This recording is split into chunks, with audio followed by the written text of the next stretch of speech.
Manever I say ma PENDREAM TV. PENDREAM TV there, I see them yopo.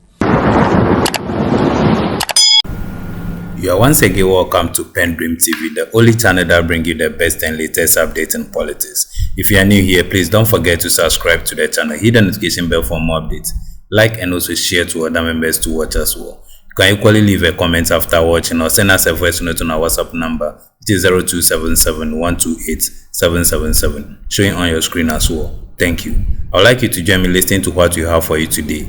Please stay glued to the channel, stay tuned to the end, watch to the end, and make a comment. Your comments are most helpful to us. Thank you. Mr. Pratt, please. Well, first of all, I'd like to state... yeah. No, say what you have to say. No, I wanted to give him that. Because no, please. I think yes. This is the MPP constitution. Please go ahead. Well, first of all, I'd like to say emphatically that as far as I'm concerned, there's no constitutional crisis in Ghana. Indeed, what there is a bunch of irresponsible and immature politicians hell-bent on getting their way at any cost. That is what we have. Now, why do I say this? If you take the 1992 Constitution, it's as clear as the difference between day and night. It's so very clear that even children in nursery school will have no difficulty understanding what the Constitution says and what the Constitution intended to achieve. So very clear. And you see, I think it's important for us to go to the text of the Constitution. And we are referring to Article 97, 1, G and H. And so now, listen very carefully. It says, a member of Parliament shall vacate his seat in Parliament.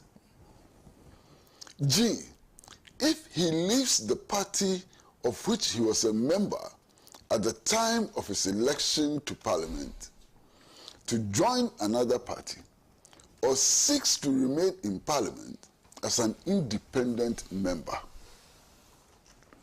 Or H, if he was elected a member of Parliament as an independent candidate and joins a political party.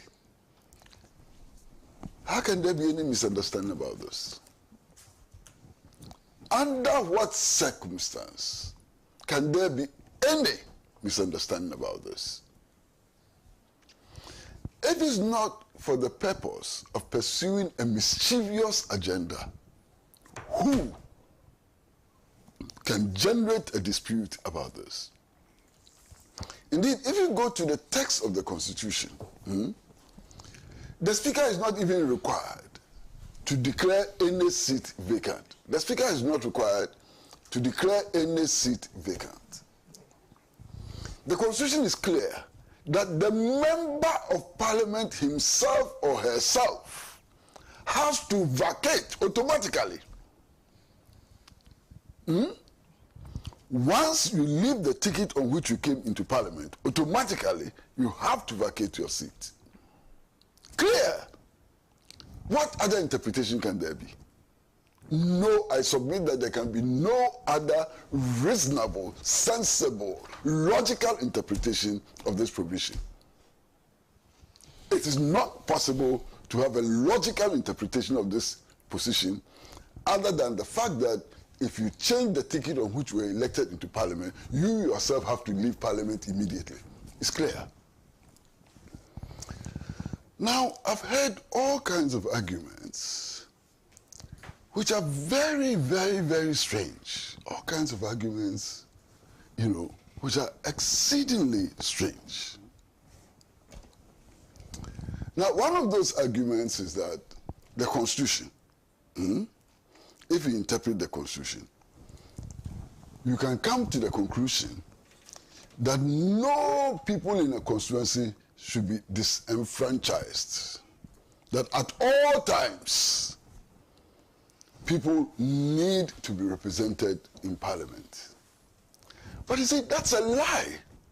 It's a barefaced lie. There's nothing in this Constitution which upholds that position.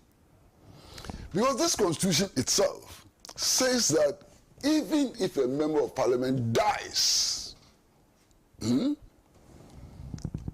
within a certain space of time before the elections, there will be no by-election. What does that mean? So that is clear that the Constitution itself knows and accepts that there could be some circumstances under which people in some constituencies would not be represented in Parliament. So that's clear. That's a bad argument to make. That argument doesn't make any sense at all because of what is in the very Constitution that we are trying to discuss. Now, this morning there has been a dispute here. And interestingly, the dispute has been between somebody who only recently left the NPP communications team and one who is still a member of the NPP, communications team. My brother, here again, I am completely lost.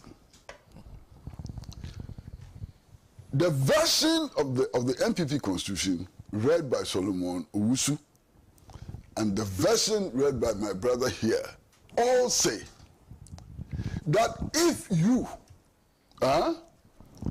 contest for another political party, so you automatically, the word is automatically. What does that mean? How else can that mean something else? Automatically lose your membership of the party. So nobody has to write to you. You don't even have to write to the party. You automatically lose your membership of the party. Now, sometimes we talk as if there's no history. There's a history. A leading member of the New Patriotic Party, he did not contest as an independent candidate. He did not join another political party. All he did was to say that President Mills could be a good president. And I'm talking to one of the Samoa brothers. All he did was to make a public statement that he thought that Professor Mills was a good man. He was sacked from the party. You understand what I'm saying? And he was sacked on the party, presumably on the basis of the provisions of the MPP constitution. So how come we are making these arguments today? How come we are making these arguments today? Now, for me, the other thing which is important is that let's take the case of Cynthia Morrison. Cynthia Morrison went to Parliament as an MPP candidate. What does that mean? It means that the people who voted for her in her constituency did not just vote for Cynthia Morrison, but they voted for Cynthia Morrison as a person they believe would work in Parliament with the MPP in order to achieve the desired objectives of the MPP. Clear or false? Too clear, so clear. So when she's no longer contesting on the ticket of the MPP, she cannot be said or be seen to be working for the realization of the objectives of the MPP as captured in their manifesto and other documents. Clear? So the basis of her representation in Parliament is destroyed by her going independent. Because now, what she's asking her constituents to vote for is for her as an individual to go to Parliament and push what she thinks in her mind, she thinks as an independent candidate will be good for the constituency and good for Ghana. She's no longer bound to represent the NPP. She's no longer bound to advocate for the policies of the NPP and to see that NPP policy is implemented through her parliamentary work. So these are two different mandates. Two different mandates. And that is why Article 97 is so clear on the fact that people like her ought to leave Parliament. Clear. So that's part of it, okay? Now, my brother, I find the latest development queer, absolutely queer. NPP members of Parliament signed a petition to the Speaker to reconvene Parliament. Parliament is reconvened and they are not there. I mean, who can explain this? They requested for the reconvening of Parliament. The Speaker acted on the basis of their petition, reconvened Parliament, and they didn't show up. Now, what is the excuse they are giving? The excuse they are giving is that, and I've heard them, NDC members of Parliament went to Parliament early and sat on the right-hand side of the Speaker. So what? So what? Now, listen to me very carefully. If these MPP members of Parliament, after compelling the Speaker to reconvene Parliament, had gone to Parliament and raised the issues and forced for a vote in Parliament, no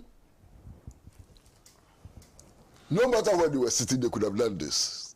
Whether they sat on the right-hand side of the Speaker or the left-hand side of the Speaker or in the middle, they could have raised these issues and called for a decision to be made by vote. They could have. Now, if they genuinely had the numbers, why would they run away? Because if they really were the majority and had the numbers in Parliament, regardless of where they sat, they could have voted and gotten decisions made. My suspicion is that they didn't have the numbers. And if you talk to members of Parliament, everybody knows that they don't have the numbers now.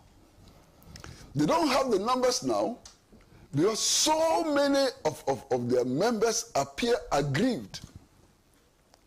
And they cannot trust that they will be voting for them when it comes to voting. So that's very clear. If they really had the numbers, they would have gone to Parliament. Regardless of where they sat, they could have called for a division, even called for secret balloting and so on. They simply didn't have the numbers. That's number one. Now, number two. I am so deeply worried about the fact that our members of Parliament cannot do simple addition. They can't do simple addition. Addition and subtraction and multiplication is what is done at the primary school. So if you have people who have risen to become members of Parliament, who cannot, I mean, Solo was talking about mathematics. This is not mathematics. This is basic arithmetic. You have 137 seats. NDC has 137 seats. And you are fighting over who is majority. That is, even if the Speaker does not rule on Article 97. 137 and 137, and you claim to be the majority. How is that possible? Now, they make all kinds of arguments. I recall that when the Speaker of Parliament was called upon to make a declaration as to who is the majority in the House, the Speaker went to great lengths to explain that he was declaring the independent candidate plus the MPP members as a majority group and not the majority caucus. I hope you all recall. Yes. The Speaker went to great lengths to explain. Now, why did the Speaker go to great lengths to explain? It is the effect of Article 97, 1G and H. Because if the independent candidate had declared that he had joined the MPP in Parliament, automatically he would have had to lose his seat. You understand? So the Speaker thought that he was being more than clever by using group instead of party caucus. I vehemently disagreed with the Speaker at the time. You recall, I vehemently disagreed with the Speaker at the time and warned that this dancing around could have consequences in the future. Now, these are the consequences we are all facing. Now, there was an element of laziness on the part of Parliament. The rules of Parliament had always been crafted on the basis of the existence of a majority and a minority. Standing orders and all of that.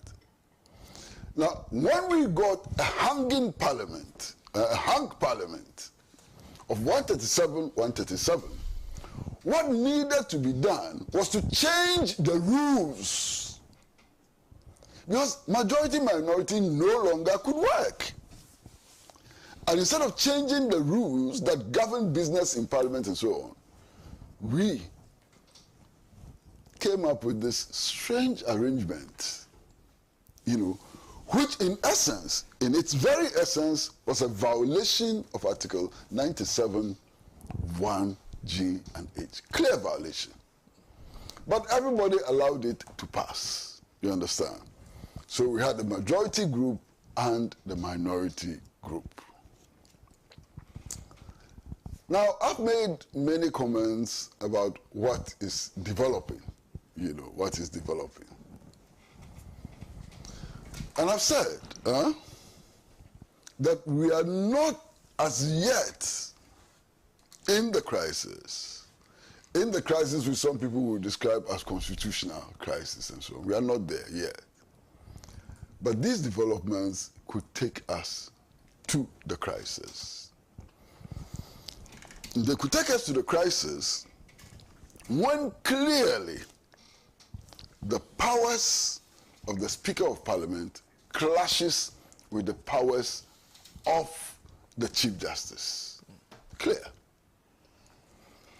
Now, you have to understand that the Supreme Court can't cite the Speaker for contempt. If you read the Constitution very clearly, the Supreme Court can cite the Speaker for contempt. There's nothing in the Constitution or in any rules of court and so on which prevents the Chief Justice from citing the Speaker for contempt. Now, the same Constitution makes it clear that the Speaker, in his view, if in his view, he thinks that anybody is obstructing the work of Parliament, can also cite that person, which may include the Chief Justice and Justice of the Supreme Court, for contempt of Parliament. So, can you imagine a situation in which Supreme Court cites Speaker for contempt, and Speaker cites the bench of the Supreme Court also for contempt? What would happen? Very high possibility. What would then happen? That would then be a crisis. Who would implement the decisions of the Supreme Court and who would implement the decisions of Parliament? That would be when we would have arrived at the crisis point.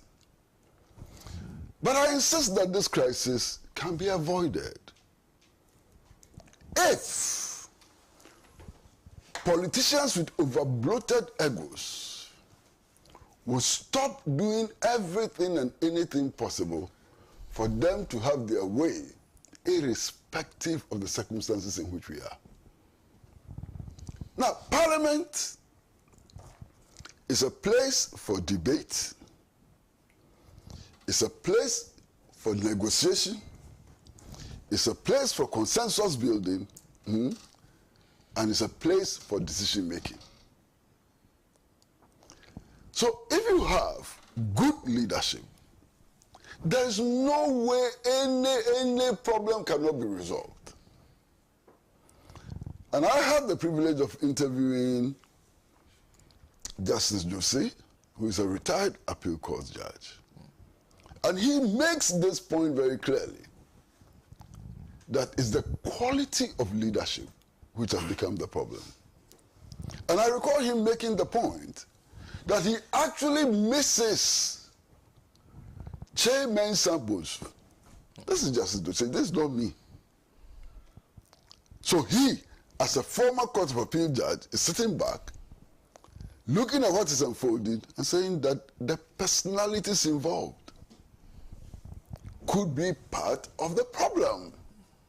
And who would disagree? I listened to the Speaker of Parliament, and he says, since these problems started unfolding, the only people who have called on him to have a conversation about how to resolve the possibility of a crisis and so on is a delegation of the Council of State And pastors. and one or two pastors. So the NPP and its members of parliament have not even attempted to create a forum, to participate in a forum to resolve these matters. And that's strange. That's completely strange, you know. Master, the other thing which just worries me, you know, is that if you look at the petition which forced the hand of the Speaker to recall Parliament, it is stated that there's urgent government business or businesses to be tackled. Urgent. One of the items on the list of priorities requiring the Speaker to reconvene Parliament is tax waivers. I'm confused. So far, I haven't heard or seen anybody, institution or group of persons, haven't done a cost-benefit analysis of these tax waivers. For us to continue to be granting these tax waivers, we have to be convinced that these tax waivers are in the national interest and that they contribute to our development. Do you have any evidence? Does anybody have any evidence that the millions of Ghana cedis we have been waiving as taxes has made any impact on the economy? There's no such evidence. So how that becomes an urgent, important matter requiring parliamentary attention and creating all this hula baloo and so on, I just wonder. You understand? I just wonder why.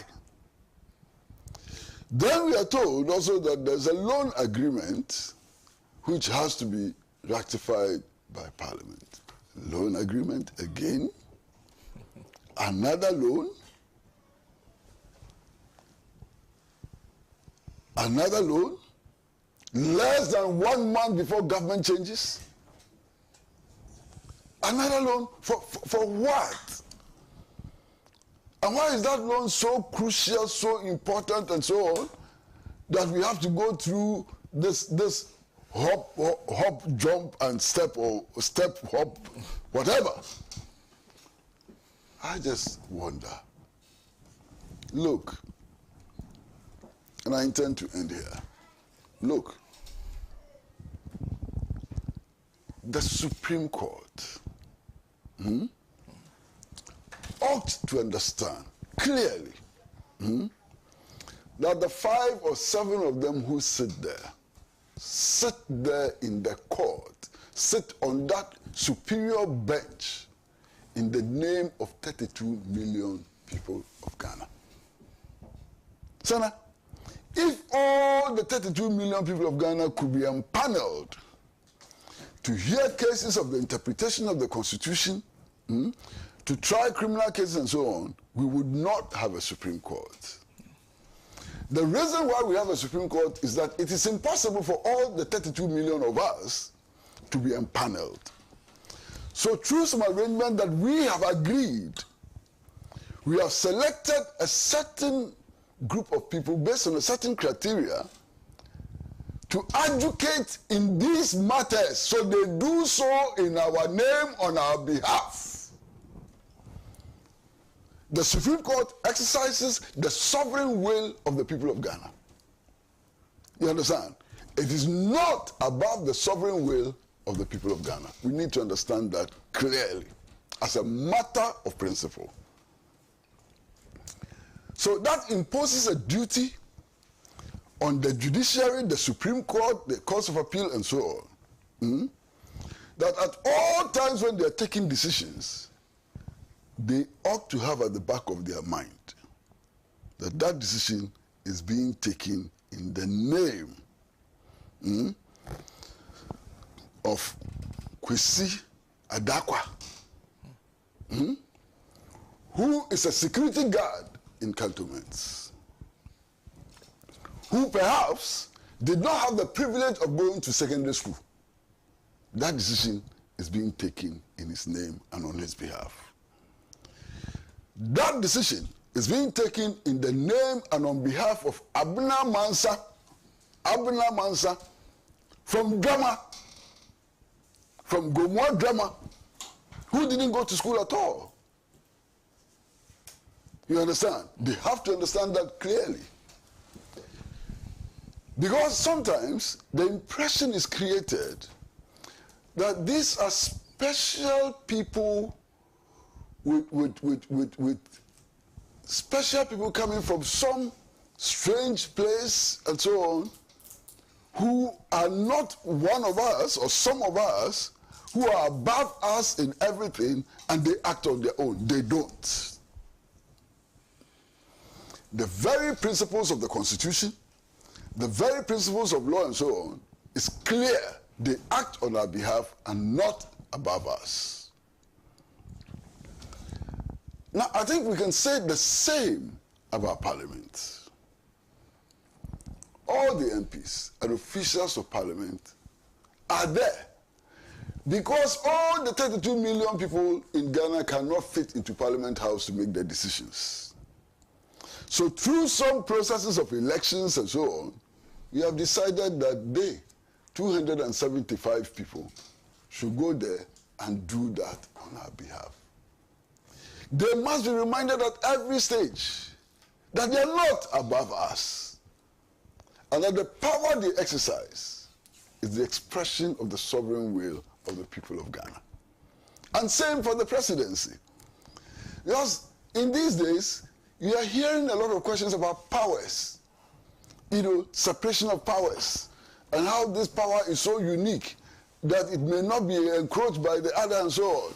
All those powers, executive, legislative, and judicial,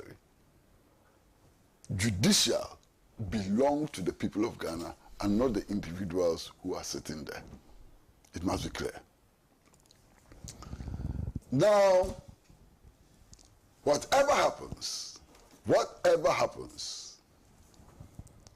ultimately, no matter what the Supreme Court decides, no matter what everybody else decides, no matter what the Speaker wants to do and not do, and so on, no matter what the major political parties want to do or not do, ultimately, this matter will be resolved on the floor of Parliament. Ultimately, it will be resolved on the floor of Parliament.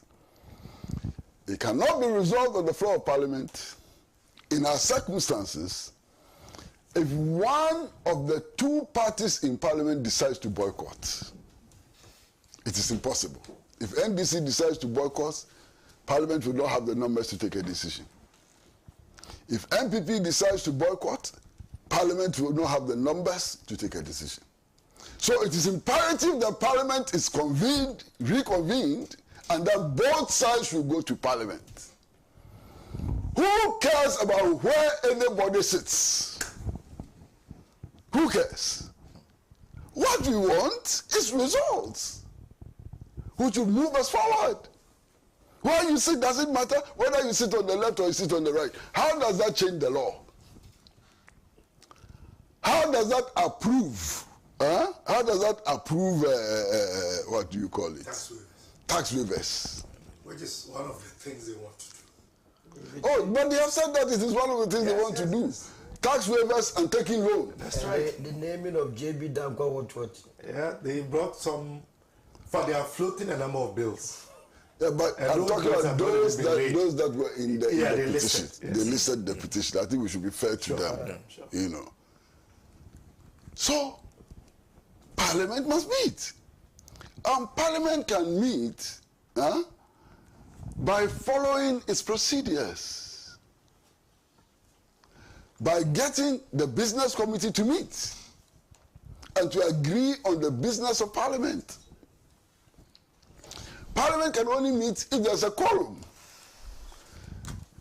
Those who have made up their minds that they would not make Parliament meet, they should know the consequences. They should know the consequences of their actions. And it is up to them. You understand? Anyway, let me end here. Thank you. Thank you. I've heard so many things. But the main problem is who sits where. Now, as long as there's an insistence Should that that be a problem, sir? leave right and go left, That's it. the one will not come in. I That's am it. part of the theater. I think we can describe what is going on as a theater performance. Theatrics, yes. And you see, who says where shouldn't be an issue? No, but it's The an issue way, now. the way, those who are making it an issue are the problem. The way Parliament works is that it is the Speaker who must communicate to us. It is based on what the Speaker communicates that we act. As of the last official communication that the Speaker made to us on this issue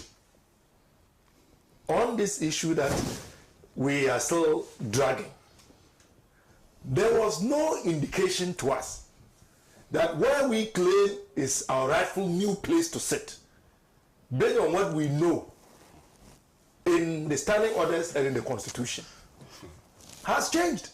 And you see, the Speaker cannot bring any new communication which indeed will constitute a decision if the House is not properly constituted. So if the minority, now minority, want to hear the Speaker make a communication, they ought to come and sit at the minority side. We will sit at the majority side. And based on the communication that the Speaker makes, if it means that what he had communicated earlier on, he has reversed it based on a so-called stay from another institution, we have said we have no problem. We will move, but first you must come in for the processes to unfold. But Master, it's more simpler than this. Very well. Look, unless all NDC parliamentarians would arrive in Parliament at the same time, which is impossible, unless all NPP parliamentarians would arrive in the same time, what is likely to happen is that one person would arrive, the second person may be an NPP person, and so on. So, given the natural circumstances, it is possible for this right and left to be mixed up. Yes. If you all arrive, Yes. as individual MPs coming to Parliament on a regular basis and so on, when the door is opened, the first person to enter will go and sit on the majority side. The second person may not necessarily be an NDC person. The first person may be an NDC. The second person may not necessarily be an NDC person. He sits on the majority side. So you have MPP and NDC sitting on the majority side.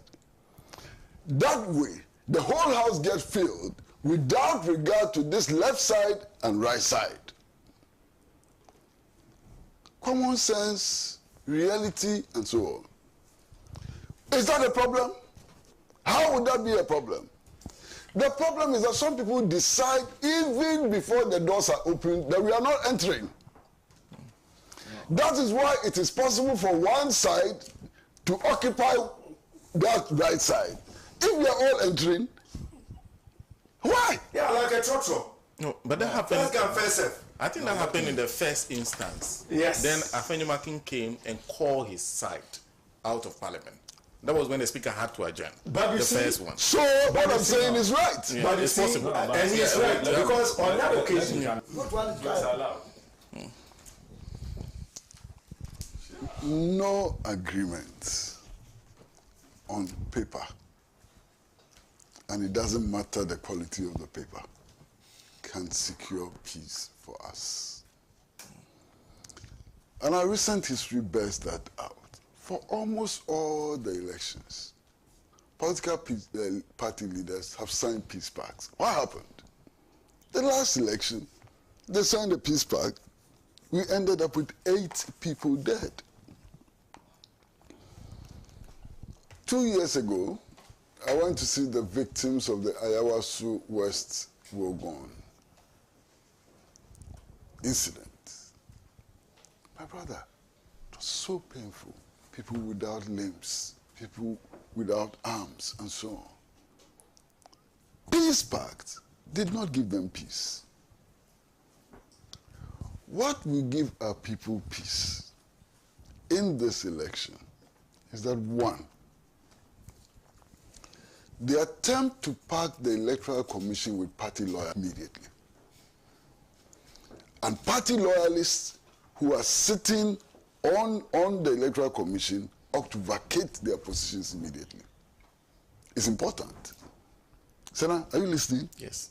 Party loyalists who are serving as members of the commission ought to vacate their positions immediately. The arming of vigilantes should not come. It won't bring us peace. If you go and sign peace agreements and you go and arm vigilantes as happened in Ayawasu West Wogon, we will not have peace. The only thing which will bring peace is to organize the elections in an orderly manner and to make sure that nobody is cheated in this election. You see, my friend Ben Epson has been conducting polls over a long period of time. I stopped following his polls a couple of 1 or 2 elections ago, you understand? But if you check his figures, you find that we have had no election in this country, at least those that I've seen, where you can't even find one polling station where there's overvoting, where the number of people who actually vote exceeds the number of registered voters. That's a problem. So, to have peace, we need to sanitize the Electoral Commission, and we need to make sure that there's no cheating whatsoever. Again, the competence level of the commission needs to be raised.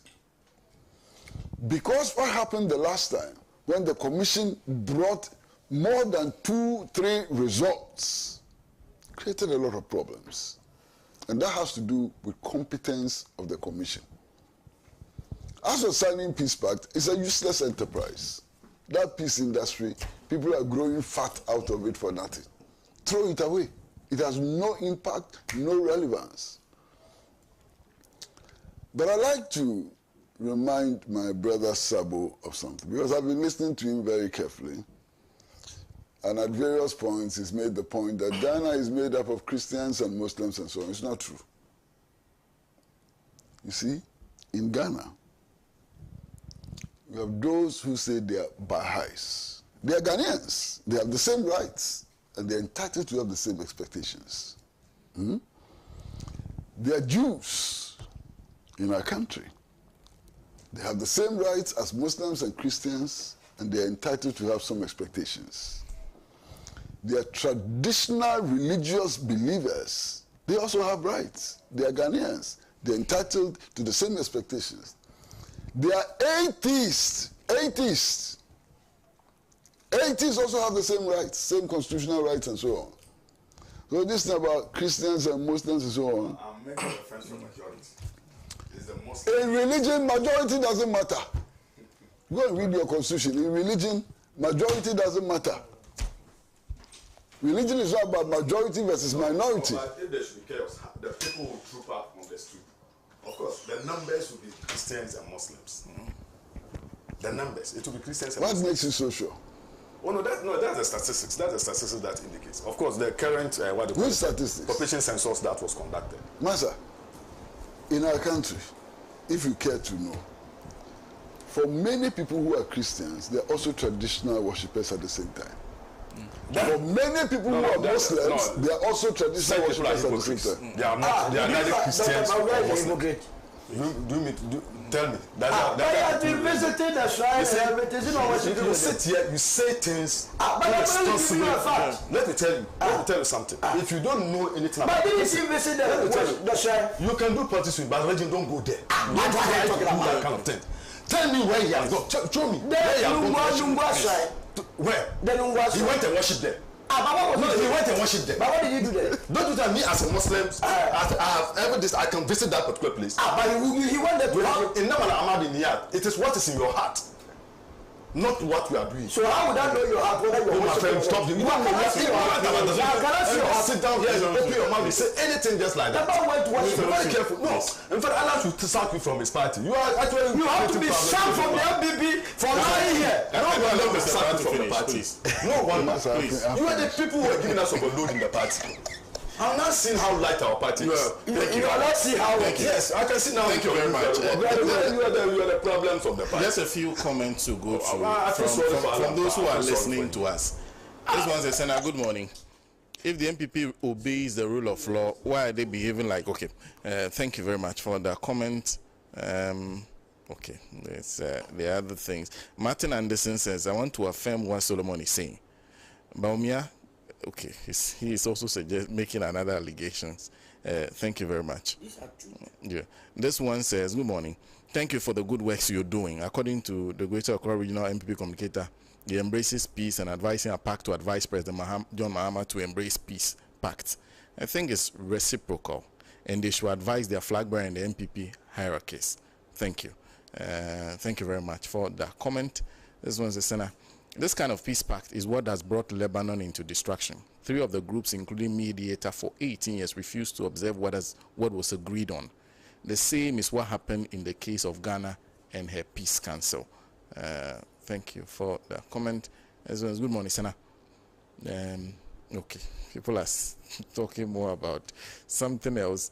There's this one says, good morning, Senator. I think the MPP man isn't up to date. We must desist from hypocritical lifestyle. Thank you. Emmanuel sent that from Tema. There's this one says MPP has nothing to offer we Ghanaians. They should stop lamenting. Some more. Mr. Solomon, also, we have said it all. God bless you. I'm Adams Mohammed from Rara in the Uti region. I said I was going to conclude with first. There's a comment I got from Garo that I need to go through. This is a comment from Evans Dinko, who's a Senator. Good morning. Kindly ask Sabo what is useful about peace pact. If one party signs in 2020 election and was willfully breached and no consequences, is the constitution not supreme over peace pact? NDC will not sign a peace pact of that sort, but will uphold the 1992 constitution supreme to punish whoever violate the laws of Ghana when we take over power in January 7, 2025. That's coming from Evans Dinko in Garo. I said on the matter of the MPP constitution, I'm going to read a statement issued by the General Secretary of the party in relation to when Mr. Solomon Ousu, Nana Ohininto, Yabobian Samuel Hobson Adoye, and all others decided to follow Alan.